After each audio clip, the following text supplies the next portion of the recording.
Leaving the hotel for our sunrise photo shoot seemed a little bleak, as the weather forecast wasn't very appealing.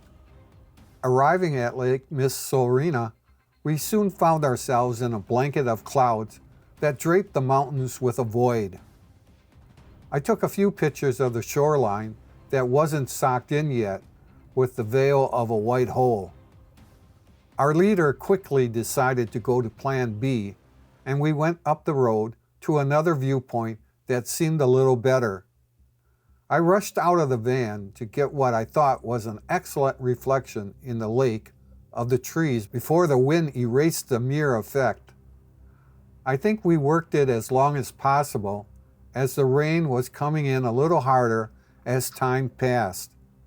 Returning to the hotel, the group leader, Dr. Kah-Wah Lin, decided that Isabella would give a presentation on her workflow in making her moody pictures. I had little time after the class to walk the pedestrian walk, window shopping before dinner.